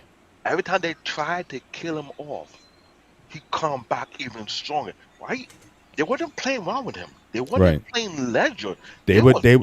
was They were actually trying to. And again, these are trained guys. I would say. Now, unlike the Equalizer, I would say this: the Equalizer, at least the people who I've seen, mhm. they haven't impressed me. Like usually in these films, there's like a villain at the end that you may think this guy could actually take John Wick out. Or this guy could actually take James Bond out. Like they had Jaws, right? Like Jaws was like usually towards the end of the film, it was like, okay, James Bond versus Jaws, okay, this may go another way. He has to use some ingenuity to get past him or whatnot. He's obviously not stronger than he is or whatever. I haven't seen an enemy in the Equalizer series that is like the god. It's like, oh my gosh, like this guy could give the Equalizer a run for his money. Or that nobody goes and hires. Like a lot of times in these movies, they say, okay, well, look, we got to hire this guy, right? It's like, remember like Bruce Lee, Return of the Dragon, right? They was like, okay, we got to hire Colt. We got to get Colt from America. Colt, he's the best, America's best. Send him to get Tong Lu. You know what I mean? But there was nothing like that in Equalizer where you felt that he met his match. He was always one step ahead of everybody else. So he hasn't had an adversary that is worthy of his abilities and his talents. Now, if they do another one, I think that's an area they need to go because I think it's already, it's been proven he's better than everybody else. But you got to give like a compelling something to make him think, oh, snap, he may lose, right? That's in anything, right? If you don't believe that he could be beaten, like I'm just waiting to say, okay, I was watching Equalizer 3 today. I said, okay, all right, guys, I would listen to his warning on this one. It's like you just knew who he was going to clip off. It's like don't mess with this guy. The thing about Equalizer, he was more symptomatic in his movement. The way he operated, the way he thinks, the way he calculated. Everything was so systematic. You can tell he moved by time itself. He timed. If you look at his watch and the way he does it, it's like he synchronized how time operated around him, and he didn't act wasteful with his movement. It's like a well-trained military assassin who was trained to do things at the appropriate time, at the appropriate place, at the appropriate value. It had to be done right there and there. Get it up and get over and get out of there. Yeah. So he's the type of a well-trained assassin to be very efficient, very effective. Right. That's just the thing. But to compare him with John Wick, you talk about people making custom-made suits that are actually bulletproof, Yeah. which is the type of weaponry they make for assassin. It's unheard of on scale. Let's Right. keep it real. Because what he done on Equalizer, he using military-grade weaponry that the military know how to make. But what John Wick weaponry look like, the military have no real fingerprint of getting that close. Like, who made Well, I don't see a lot of weapons in Equalizer though, right? I mean, he'll take he'll bust someone over the head with a bottle, I know. then use the shards from the bottle to stab the next guy in the neck. That's called Kramatag. That Kramatag type of military. You see anything around you. Oh, as hang a on a weapon. second. Before we go too far with that, hang on a second. I want to bring the comment in before I Sure. say. So with James Bond villains, we were saying before, the problem with the villains, they don't want to shut the fuck up. They're like trying to kill him, and they're like 45 minutes they're having a gun, like, oh, Mr. Bond, you're gonna die. I'm gonna kill you right now. And like, I'm waiting. I'm gonna kill you now. I'm like, I'm still waiting. I'm sorry. Yeah. I'm gonna get on. I had to laugh because Like, James so Bond villain, with- James now- Bond villain will not live another second on John Wick world. Period. Because when you Because, talk, John Wick looked at him. He goes like, "I'm gonna kill you." I'm like, and No. I just kill you. So fuck you. no, So John Wick, no, with not about I'm gonna kill you. He don't like to talk. You know that John Wick do not like to talk too much. No. He just look at you, and This is why I say when you look at John Wick and the fight scene on how they went about it, which movies have you seen ton of trained assassin trying to take out the best of the best assassin so they can gloat they are number one and they get taken out based on the rank they are. You know, there were the Yeah. rankings. They're the ranking system in that organization of assassin, and he's on Right. the top. And they Right. take And that was the nice thing about the film franchise, because again, every movie you were introduced to someone, and the question was, is this the guy who's going to take out John Wick? Because in the scenes leading up to it, those guys were lethal. They took out everybody else. Those guys working at the sushi place or whatever, like those guys were you just knew off the rip those guys were bad. It's like, man, I don't know how John Wick is going to overcome these guys. But again, like I said, in the Equalizer franchise, I never saw anyone who was like so bad, like in terms of like, oh man, he could actually lose to this guy. but it's a different realm. In Equalizer, you're dealing with military experts in their craft of what they think they're good at, right? But he's not meeting a comparable like look, I mean, you got these crime or ex, you could be like a crime organization, right? But you can have ex KGB or ex Yes, Israeli I mean, there's yes. other elite forces or even ex CIA, ex military. Keyword The guys elite get turned. forces and CIA. But in John Wick world, these are people who are trained. When I say assassination No, skills, I'm agreeing it, with your it, I'm agreeing with your it's point. not the same as military. You're right. But the I'm thing talking is, about within the Equalizer universe. I'm saying they have not introduced a character in the Equalizer universe that is his equal. the reason why it's all based on military concept of training and how far the guy equalized himself. You can tell he was all about training him to a level of perfection with no room for error. I get it, but he's not the. I'm saying, but he's not the only guy, and the CIA and those militaries is not the only military. Like I said, Israeli. I would hmm say who would you rank? Just off the peek in here also. Globally Who would right you rank as now, far as number one, elite fighting forces? So you got the Russians, you got the Israelis, you got the I hate to say this, British. Like, who would you rank as far as? And you said rank number American one is Delta Force, actually it's hands down. Israelis. They who's have that? Israeli. American Delta Force, hands down. You may say American Delta Force, but Israeli have proved they're more dangerous than American Delta Force. I'm Because gonna you push know, back on no, that let me completely. tell why I know you want to push back. Even every unlimited know that Israeli forces are the only one who is able to disarm a terrorist hostage situation on a plane, unheard of the way they went about it. Because I've seen military channel and they talk about how the Israeli are so severely overboard. They not even overboard. They're not hesitating to make room for error when it comes to diffusing a terrorist hostage situation. They are really beyond cutthroat. Right. American Delta Force is a whole different ballgame. I give them credit for that. But let's be honest though, some of these military took their training from Israeli super force. So it's kind of like your feet are, and plus their weapon. You got to be honest. Most of the weaponry that today's military uses are byproduct of Israeli weaponry. If you think about it, in some cases, in Well, some we supply them though. I mean, when they have their Yeah. own. Okay. So there's a back trade in the of day, before before Delta Force was a thing, was Green Berets. What's his name? I'm trying Yeah, his name. Green Berets. You got Navy Yeah. SEALs. You got Rangers. You got like you said, the Green Berets, as you said. I mean, in America, but there's other. I'm just saying. I just want to recognize that there's other, and maybe we get some other military guys on. I'd like to get their perspective also, in terms of the. Well, I'm just saying, but within the Equalizer storyline, you can't tell me that you cannot introduce a figure, an Absolutely. antagonist Yes. Yeah. that is his level in terms of stealth, in terms of fighting, in terms of all of that can be like a legit standoff. But I haven't seen the Equalizer really compete, quite frankly. that's the So I think problem. what I was everybody gonna say, hang on there.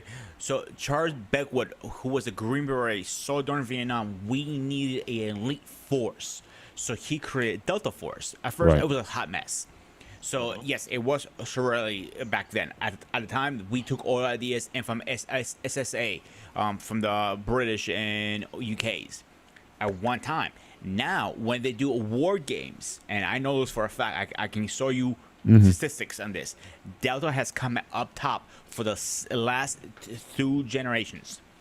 Okay. Maybe more, maybe less, but it's been on top. Right. And depends which playing field you're playing. You're talking about Air Force, okay? Maybe they have a little advantage, but we have that spirit jet right now. The only other country that can, come close to ours is Russian, and they're still a couple years behind us. Right. Mass produced versus us. So again, take a story in Equalizer. You have an ex Delta Force guy went rogue. He was in it deep within Afghanistan or something, and he went off the deep end, and he got bought by some crime organization or something. He's the top guy, whatever. Again, just as adept. He still has connection. He knows who to contact. He knows how to get into databases. He knows how to crack codes. He is the guy's equal. So then what's going to be the who has the edge? And I'm saying the Equalizer, I haven't seen anybody who's And today I watched Equalizer 1. I didn't get a chance to watch 2. I saw piece of 3. So I will have to watch all 3 of them and take notes on them. Because the thing is, when I watch certain movies, I pay close attention to detail. I watched John Wick 1, 2, and 3, and Right. 4. And when I look at it, I was like, okay, this is really good. Don't get me wrong, I was mad that he died in 4. Right. I was mad because you took out everybody. No one can get you. And all of a sudden, you got your Pete and you just slumped. I was like, man, that's so unfair. Mhm. Where I look at it, I get it. This guy was beyond almost, I can't say until he was unkillable. Yeah. Just would have killed him. So if you see the irony of it, this guy did eliminate the top 30, top 40 assassin global who they sent after him. What movie have you ever seen such a thing like that? If you put that in perspective right now, they sent 40 of their top assassins from ranking, from number 2 behind him to take him out, and he wiped them all out. Yeah. Let No, that, it's a let it's that. he yeah. There's no rivalry to John Wick because 007, he's not in top ranking, but he messed around. He slept up. Equalizer, I get it, but he's not in an assassin organization or you follow a particular code of ethics. You know what I'm saying? Right. That's what I Yeah. said So when you earlier look at before you didn't comparison, show me and Paul. When Paul Paul was jumped on, correct. Paul was hang on, correct. you know, There's no in the Equalizer franchise. There's no one they set up to be his equal, and I do understand where Paul coming from. That is totally correct. 007, there are plenty of chance he could have died, got taken out. Too much running their mouth, too much playing around with their food. Some assassin decide to just let them slide for the meantime. No, I'm gonna hold you to the next time because you owe me one. This and that. I want to kill you, but I'm not gonna kill you because I just sometimes want to use you for down the line. That type of bullshit. That was going on throughout the 007 franchise. He either escaped death by hair length, or some assassin said, you know what? I'm not gonna let you go, but you gonna owe me one. You gonna owe me a favor, and you have to do that. That type of bullshit. Yeah. But see, John Wick, here's my thing with Equalizer, dude. Is okay, he's ex-military, we know that, or rogue, whatever you want to name him, but he has rules of combat. That's DNA in him. John Wick, he has no rules, so if he has to bite your dick off, he no, will no, bite no, your dick no, off to no, win. no. In John Wick, there was a code of ethic that all Yes, you don't assassins. fight another Yeah, no, assassin. yes, you don't do that. But the thing is, somebody broke the rule against him. Cause if you watch the whole 4 season small movie, he keep pointing out. Before I came out of retirement, people were supposed to be notified that to leave me the hell alone. Somebody broke the rules. and did not hold these people accountable. But now you want to hold me accountable because I retaliate? Like, you serious? Then you have someone from higher up who was also breaking the rule. If you Yeah, think because about if it, you remember in John Wick, he shot the guy in the I guess no killing zone, whatever you want to call it, the hotel. Yeah, at the hotel. Yeah. Yeah. So, but that is also that's the only rule he has to follow. But but because they were overreaching. Because here's the thing, I watched all four, and I can tell several times some of the authority figure was overreaching. When I said they were overreaching, they were They could have overreaching. let stuff go, but they didn't. They didn't. Yeah. They didn't get it. They were abusing their authority, and they know they were at the wrong, but they did not care. So what do you expect when by you want the guy to follow the code of ethics, but you don't want to because you're an authority figure. You want to abuse your power, and you knew right at the back it is wrong. Cause look at movie four. Movie four, they had judges to stand by and let it be known. Yes, you did fucked up. You broke the rules. They all stood at the code of ethics. The only person who was following down to the T was John Wick. It's just that everybody were abusing because of their position in the organization. They felt that they could just bend the rule to their favor and think there will be no repercussion. There was rule of ethic. It's just that people were abusing and he felt like, nah, you're not gonna abuse in front of my face and think I'm not gonna retaliate. That's the yeah, whole thing was all the about. round table. They were breaking their own rules just to say they can do what they want and expect him to follow the rule. Like, come on. Even the guy at the end of the day, he was saying it like, y'all fucked. The owner of the hotel who lost his hotel, he knew they fucked up. They breached the rules. They did not stand by the rules. And every time he keep reminding them, and they're like, tell him to shut up, old man, shut up, old man. When there's rule of conduct. But when you break the, what do you think is going to happen? Plus, there was also like a political play as well. Like I guess one of the guys who was a Bingo. member of the council, he was trying to. The round table. Yeah. So he kind of went. Again, they could have let it go. It's like we can end all this now and whatnot and end it, but it just went. Ego. Sour. Yeah. It just They went too far. their ego, because they hate the fact that they're met with the number one assassin, who everybody knows there was an agreement being made. He had fulfilled his oath. He has fulfilled what he can do to be left alone. But instead of leaving him alone, you keep on up. It's like, come on, how you want him to honor your word, but you didn't honor his word? You know what I'm saying? That's what Yeah. the whole movie is all about. A huge international ring of assassin that everyone had to follow the rule. Even the number one would follow the rule, but certain people did not want to follow the rule because they could care less about the rule. Yeah, But the guy yet, in the but sewer, yet, for example. but yet, they Mm. had the audacity to say that he breached the rule, but you already breached it before he did. Like, make it make sense. It makes no sense. Yeah. So you can't get Because mad with him. Retaliate when he pointing out y'all did not hold your end. I held mine. I did job. Oh, you asked me to do it. No one going to. But yet you did not honor my donation. You don't honor what the work I put in. Now you want to step on what I've done. Like, come on. So yet he retaliated. He's like, dude, you asked me to do these things, and I did everything and then some.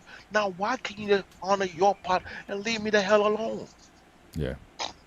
And I think that's why I said earlier. That's why I wouldn't want to go back and watch a prequel of it because I'd be like, the only reason I would say a prequel might be good if beginning how he started as a kid and raised up. By all means, like don't milk it out. Like Hollywood, they're gonna milk it out anyway. They're No, gonna do. Hollywood have lost their edge of credibility because they don't know how to make a good storyline. Because the John Wick One in a storyline, thousand movies now. the John Wick storyline, you have to show every job that he have taken to the point of his retirement, and people start to understand. Yeah, you have all these ranking assassins could not take the job. This guy took the job, came from the bottom ranking, came to the number one top ranking, want to retire, and you want to bug this guy after all the shit. You know the type of fan base Junk would have after that it was done properly? Everybody would say yes. All the people he took out afterward, they deserved it. He did Yeah. so much dirt for you guys, and you wake up the boogeyman like you that stupid. Like, come on. The man had to go in his crib, took a sledgehammer, and break the basement that he. It's somebody cement all his stuff underneath so he won't touch it again. And he had to take a. That to show you he supposed to be done. But the fact that he had to break up, it's like you forced him to break a oath and you think he's not gonna break. Right. Who do you know will take his prized weaponry and put it deep under and put cement on top of it so he will Well, not I have don't. Yeah. Well, I don't know. It was so much the weaponry. It was the money. Well, the coins, right? the Because coin? he had a ton of coins, and again in that world, and I that to me that was like one of my favorite parts of the series was that these guys live so far off the grid that they even have their own currency Hmm. that they use within that space for all kinds of jobs and everything. And it's just is I just thought that was a brilliant concept to have in the franchise. Now it's interesting with the Equalizer, he basically lives off the grid. I mean, the last movie, he went into Italy to basically get a retirement from a guy who got stolen from, but he didn't even keep any money for himself. You know what I mean? It's just like he just got the guy was owed $300,000 or whatever. I'm going to get that 300,000, not 500,000, not a million, 300,000, and that was it. I mean, so again, the guy's he has this code that he lives by, that he just doesn't he's uncorruptible. He's uncorruptible. I mean, it's you know That's the thing they ingrained in him because don't they have that type of it's a level of principle that you don't see every day these days no more in today's hmm society. yeah. Too many people are following their ego. They don't follow principle. You don't find people who are hardcore to their principle no matter what happens. Yeah. So And that's money wasn't a fact. Like I said, even in the John Wick, again, there is a currency. I mean, he's still wealthy by even their standards, right? The house that he lives in, the cars that he has, the clothing that he has. He was living pretty good. I mean, yeah, he's and the, retired thi- from the life, but and the thing is he had some, yeah. he wearing Semi-retired. suit. But here's the thing. Right. He wearing suit that you're not gonna find in no dealer because the suit they made is made from Teflon, but the way they did it, Yeah.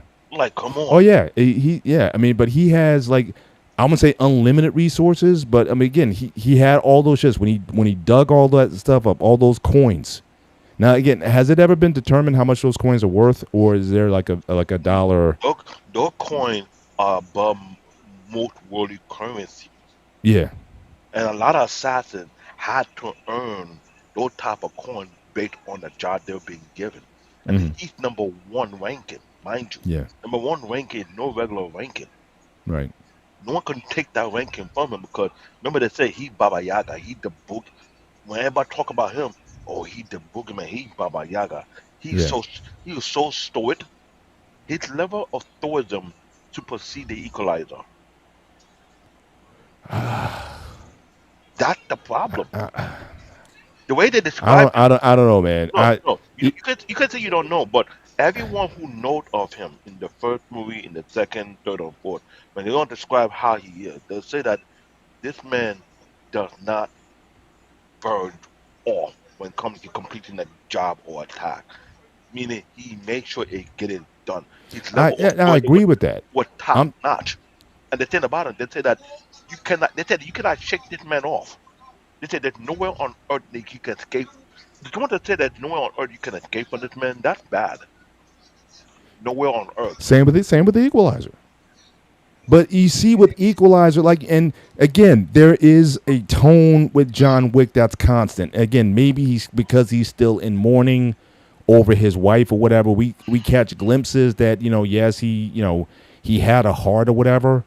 But with Equalizer, you see he has a heart.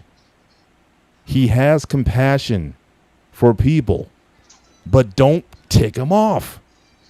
And that's Because he doesn't know how to down regulate. Like if you go there, he like I said, in the third movie he warned those guys. Y'all need to leave these people alone. And then I'm thinking to myself, okay, they're not going to listen, and they're going to come back and get him, and then he's going to take him out. No, he goes proactively and takes them out.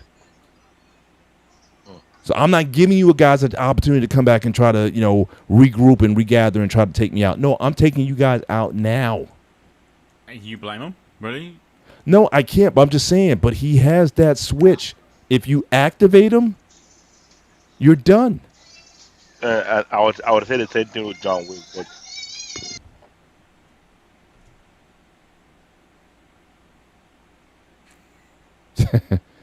We know, bro. We know. But like I said, that to me, it's that contrast that is certainly much more noticeable with the Equalizer than it is with John Wick. John Wick was like, he's like a one tone. Kill. Yeah. Kill. That was it. Some It more. was that was his only No. motive operandi. Yeah, but the He thing wasn't is, gonna joke with you. He wasn't gonna, have ice cream with one of the kids or something or whatever. It's like, the no. boogeyman, the man with the boogeyman. You Right. look at the them to call boogeyman. These are demon. The guy And with it's the hard to have empathy for some, and I'm saying it's hard to have empathy for someone like the empathy for him came from the people who they took out, his wife and his dogs.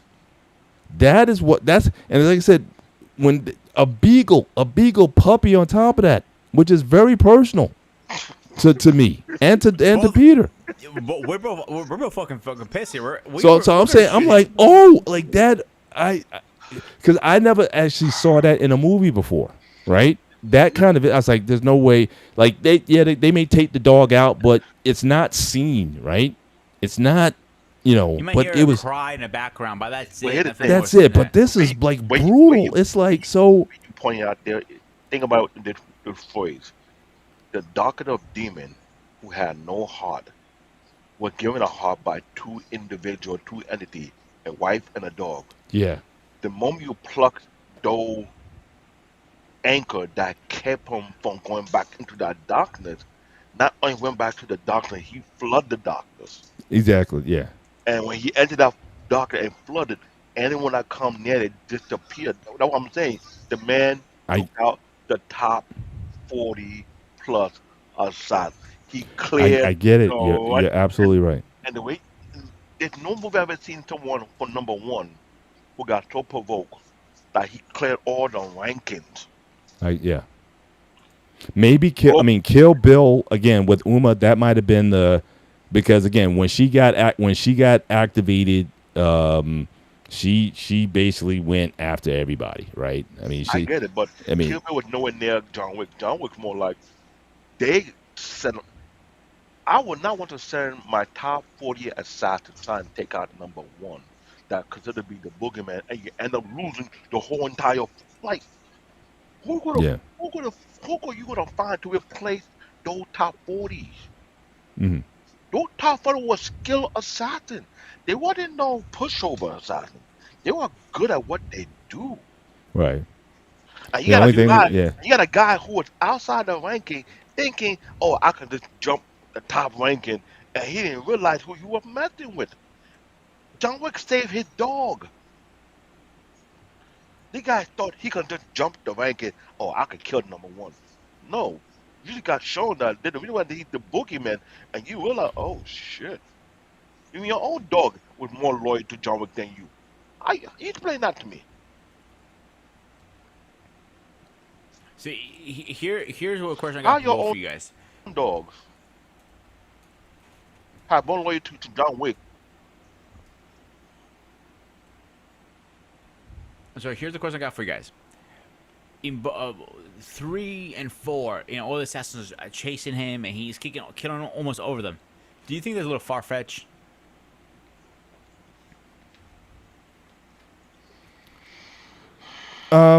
Yeah. I won't say far fetched. I mean, because you had.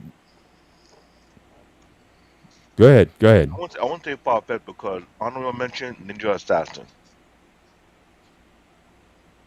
If I watched that movie, Ninja Assassin, I know Paul. We told you to watch that movie. It's one of my favorite movies. We told you to watch that movie because if you watch Ninja Assassin, then you will understand when I said John Wick is almost similar to that movie because this guy was the best of the best. Plus, he was a myth. This guy was a myth. One guy who able to dodge it because of his body genetic. He let you know if they found out that you dodge it because you were supposed to be dead, you better go and hide because they found where you at. They coming to get you, and they come Yeah. out of shadow. Like Assassin's Creed almost. So you talk about assassination skill mixed with dark art. Ninja Assassin was so gruesome. You start to wonder, don't want to be part of that type of organization of assassin that people are coming out of the shadow and you seeing for yourself, and you start to like your heart coming. When you see something like that, your heart already left your chest. Oh yeah, actually, when when are you gonna die? Can I die now, not later? Because the more I wait, the more it's messed up. The more it starts to feel off. Like, why Right. prolong my suffering? Let's take me out now. Get it out of the way. Put me in my misery, motherfucker. Don't Yeah. just drag it and you have me not only pee on myself, I poop on myself. My heart already jump off left and right. That level of fear. Come on, we have watched movies when people fall into fear. The first thing they do, they pee on themselves first. Right. After that, their body goes to some reaction whereby they have to in the tongue, they end up pooping on themselves afterward. Right. So imagine someone who's, goddamn well, and nobody can save you from this person, and they gotta take the time watching you, see what you're gonna do, and you know you cannot move, you froze, and you wanna die right now, but you can't die because they got is dragging your suffering. Like, why? Why can't they do me like John Wick? Mm. That'll be the likely because you watch Ninja Assassin, that's what they do. They All right, know but the question for tonight is still again, who would you want, or would you want the least to come after you? Now Okay, again, I'll put it this way. If the shit hits a fan, who are you gonna call and says, "Yo, I need some backup right now"?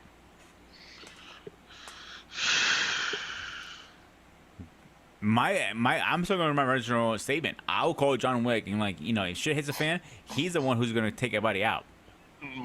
my thing is I don't have the resource to pay him. I will say it like that. John Wick is a highly cost individual.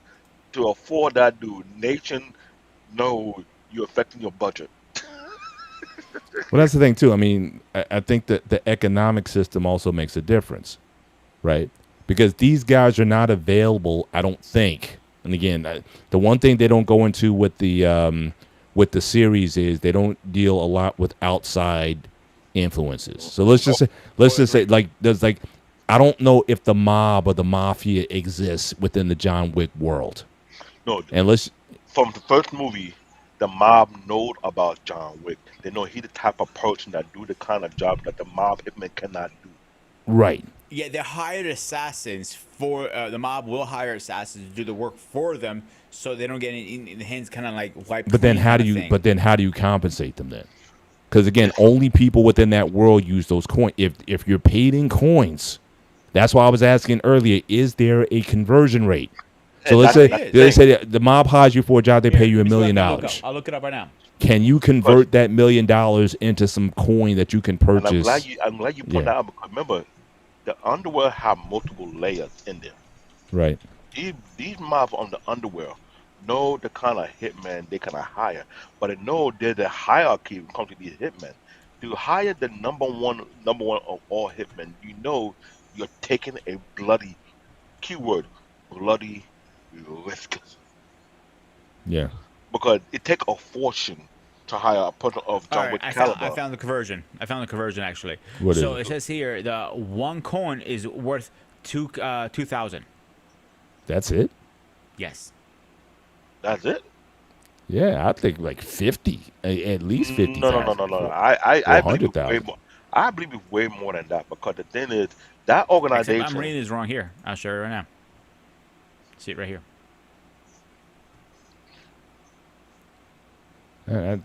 That's still Am I reading pretty wrong? cheap to me.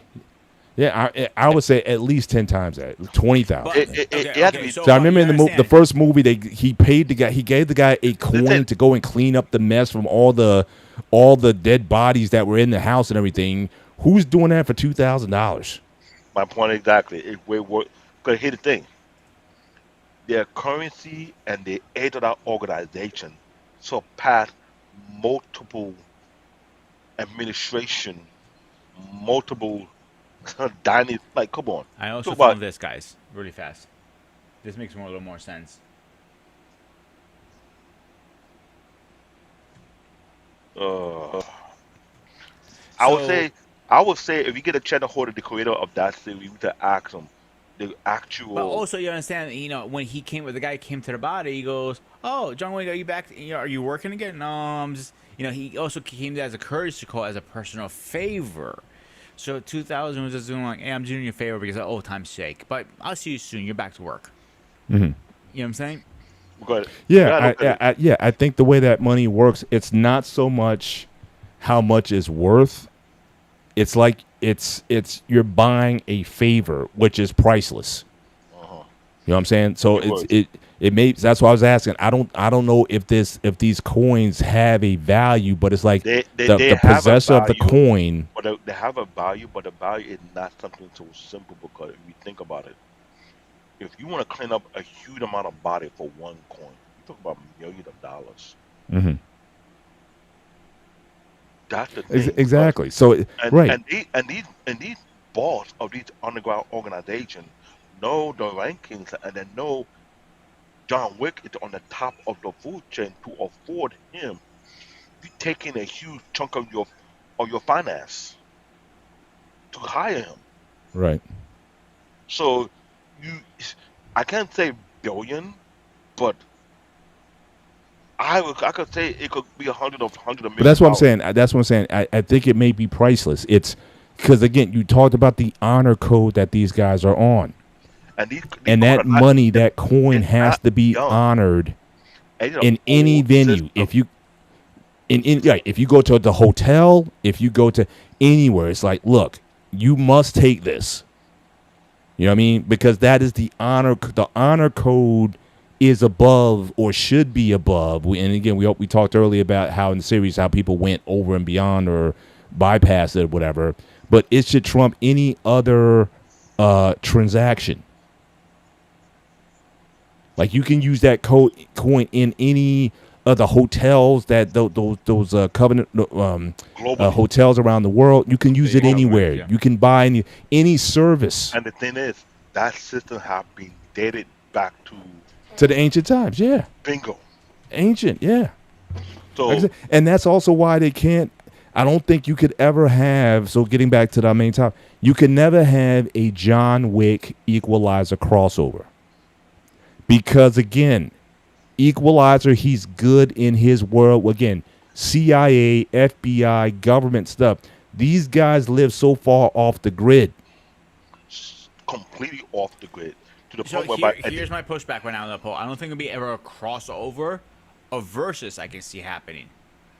Like the Bat Out of Sun, who does all the versus stuff, like Scorpion versus this or X-Men versus this, and they do this all the time. And this would be a good topic for them to put them, okay, versus, and they use whoever has. here's the problem. But yeah, go ahead.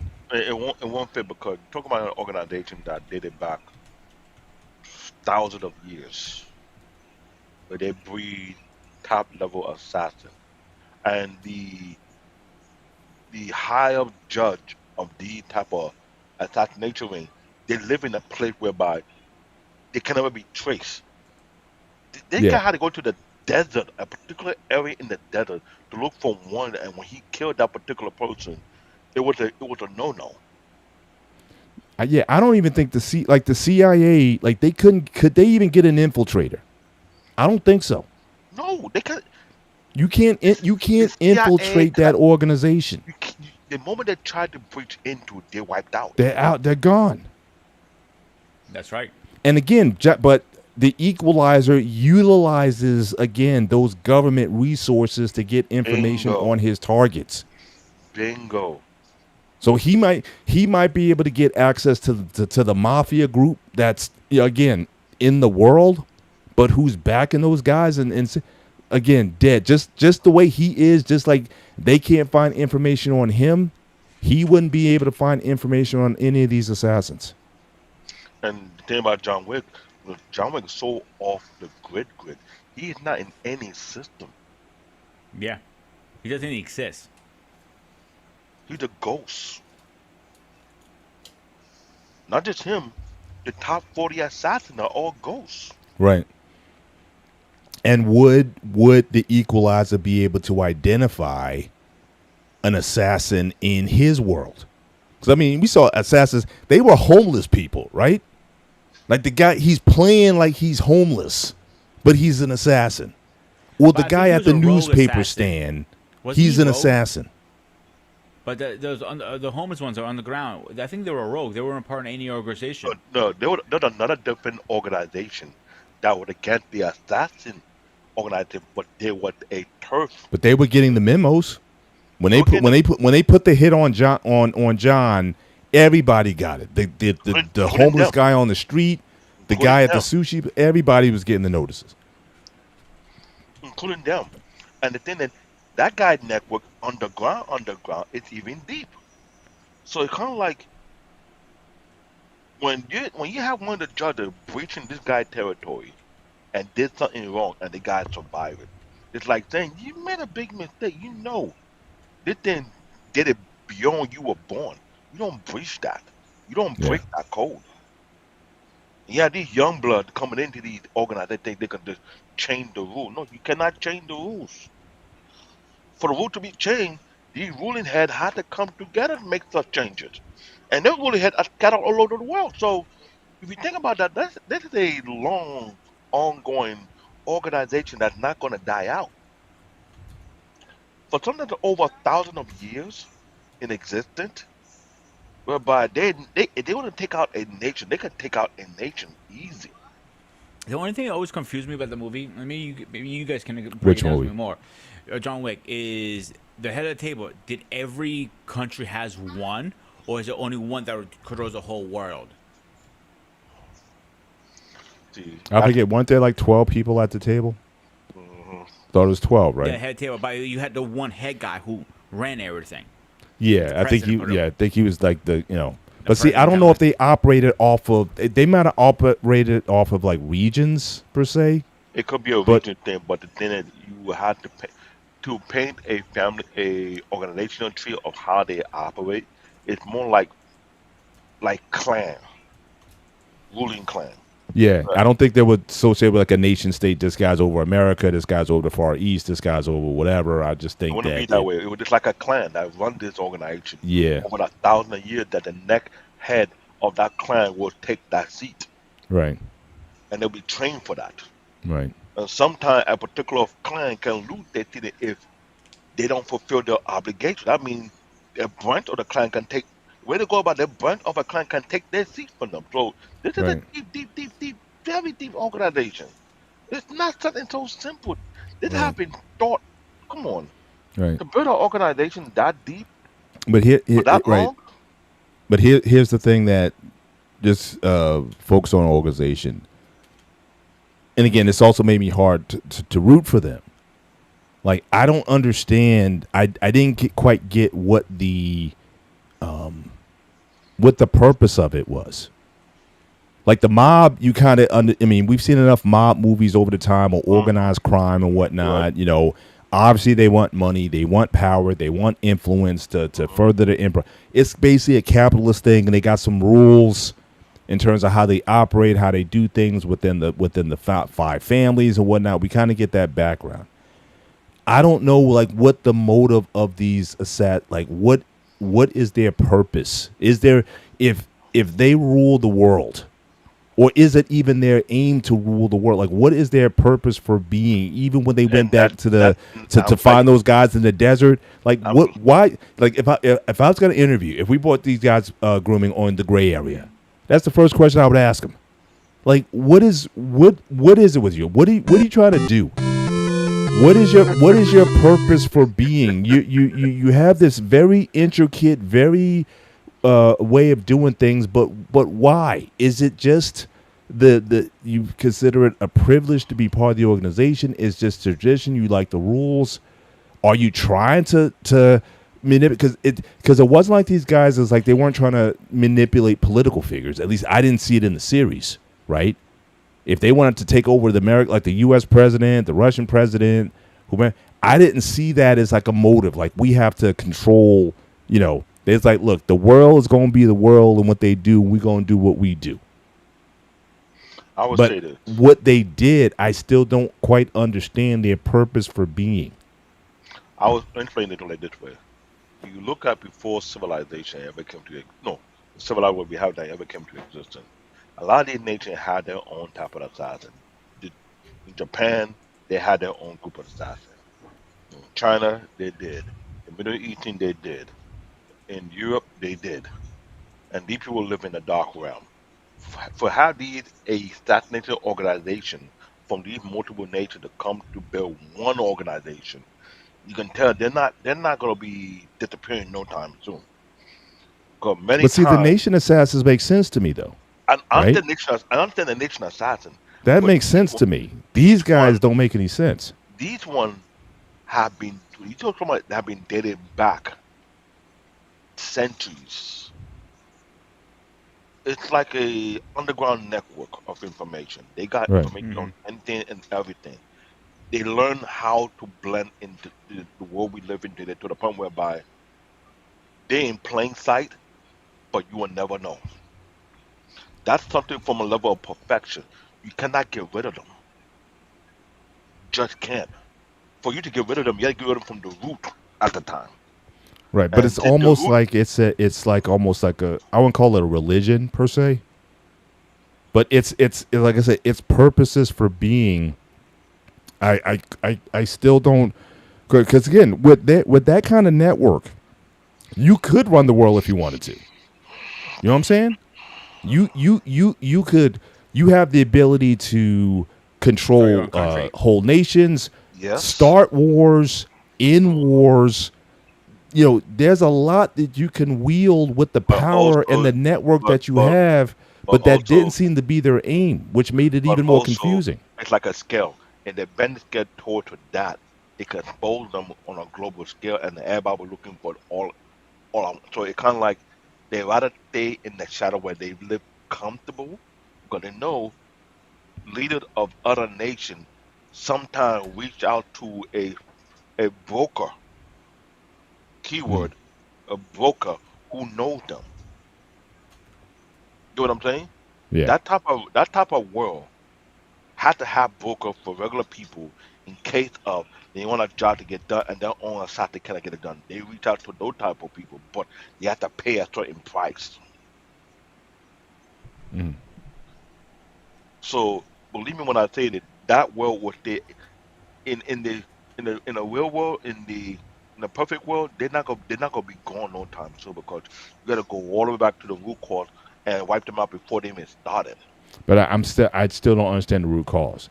Like in other franchises, like Spectre, that kind of makes sense to me, right? Spectre, again, they want to control governments on a global scale, right? If you looked at from the MCU, look at was it Hydra? There Oh, was an that's agenda, right? They wanted there's they a wanted agenda. global control, domination. It made sense.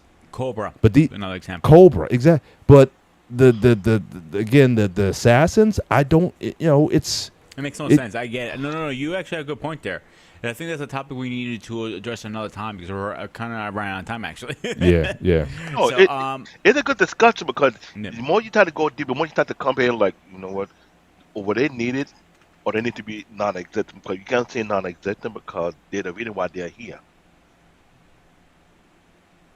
Well, But I it just could put be a note. just be I just something wrote. that only those who are in that group understand. It's something that you pledge your life to because again, I think you find value in it. Like I think the community, you may be attracted to the rules, you may be attracted to the lifestyle. Quite frankly, Yeah. I mean, because again, you get access that other So, people don't get.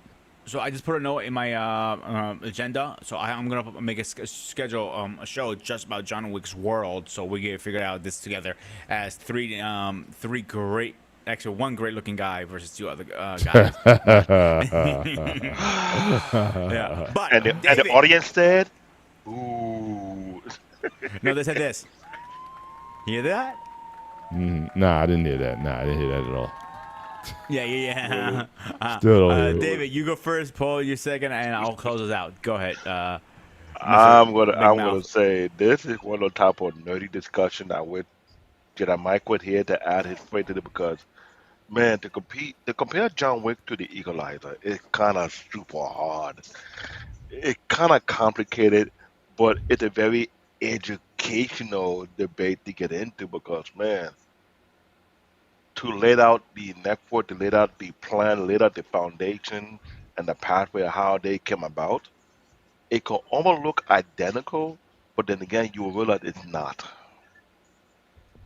Comparing the military to a family clan that go back multiple generations, Yeah. there's no comparison. There's none. It's not that simple. But it was a good debate. It like you see things much deeper around. I'm not gonna lie. We do need a rival for the Equalizer so we could get a better understanding because Yeah. they make it seem like he the Terminator. He like no one can compete. But John Wick, he had a lot of competition, and That's right. they came out all angle. This is why it's you cannot compare John Wick to an Equalizer. Equalizer didn't have that type of heat on him. He did not. But either way, there was a great discussion for real. 'Cause you brought out a lot of things that come. I'm thinking like, you know what? We need to have a chart. John Wick, 007, Equalizer, and what was in that I I, gotta say, I this talked is one about we started out. It was starting to form like a tournament bracket.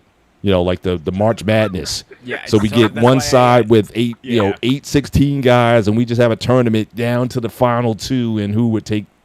That's why, as we're talking, I go, this is some ground rules here. No powers, no this, no Yeah, this, no this, no that's this, right. no this, and that's it. And it's Alright, got to Paul, be you're up. somewhat in reality. That's why you were talking about the Kingsman earlier. I mean, some of those moves in the Kingsman were like just, it defies physics. They're good movies, but they're not about this topic. And I want to do a show on that soon, too.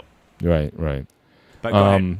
Again, it depends on the question. Again, I think I think we certainly came to the conclusion that the worlds that these gentlemen come from are too different, almost to the point to where you can't have a comparison. Where I can compare is this. Again, if they go hand to hand, I give John Wick the edge. I give him the marksmanship edge. But as far as ruthlessness, I might give the Equalizer a slight edge. Because again, and the fact that he can go in his emotions from this nice, hey, take care, bro. This nice, affable, friendly, warm individual to that side. John Wick only had one note. It's like you hit the one note on the piano, duh, and that's his whole tone throughout the movie. He doesn't laugh, right? I don't think he even smiles in the thing. I mean, he's just this, like I think David said, he's like the Terminator. So I think seeing the Equalizer be able to have those two halves of himself, that's a psychological study in and of itself. How do you live with yourself? How can you be this nice person and so empathetic and have love for people, but then have this switch that makes you kill indiscriminately and ruthlessly to these people? How can you do that? How can people, even in real life, even if you are Delta Forces or Navy SEAL or U.S. Ranger or whatever? In fact, if we ever have a guest like that on the show, grooming someone who's done that kind of work, and I understand there's certain things they can't reveal. I wouldn't want to do that. It's very hard to get people like that because their secrecy is so tight. Exactly. But the idea is like, how do you live like a normal life? Like, how can you be like a sniper? Like, I mean, U.S. we have snipers. How you can be a sniper? That's like your day job, and then you come home to your wife and kids and read story time and books to them or whatnot. But then the next day you go out and you got your sniper hat on. You can just take guys out. So I was always curious about those whose jobs are to be that ruthless and still maintain a sense of normalcy. The compartmentalization that I see in the Equalizer is much more visible than that of John Wick. But then the final question I will ask myself is, who would not want after me? So let's say if I'm the bad guy, it's a toss-up to me. Because if in the Assassin's world, I know John Wick's going to find me. In the real world with the CIA and whatnot, Equalizer's going to find me.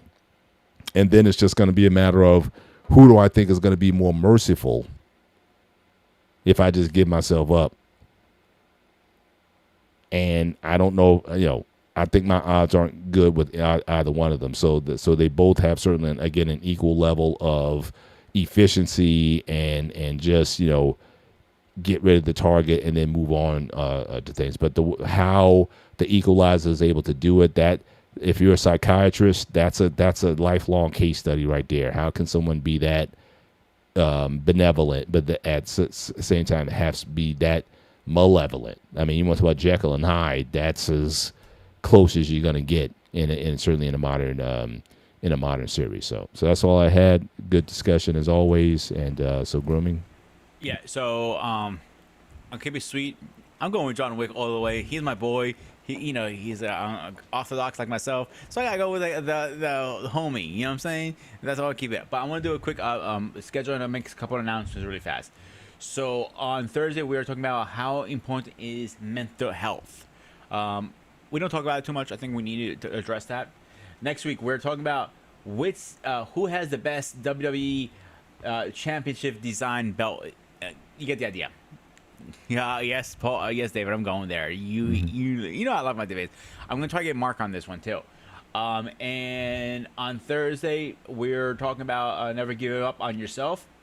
And a week after that, next Saturday, 2 Saturdays from the 14th, we will be talking about do you know your animal spirit? And that's how I have a couple more things. Do we have a show tomorrow night? Yes, I was about to say that next. Next week, tomorrow is Coming Together, and a week after that, next Sunday is going to be oh my God, what was the topic? It just came in my head. Profiling.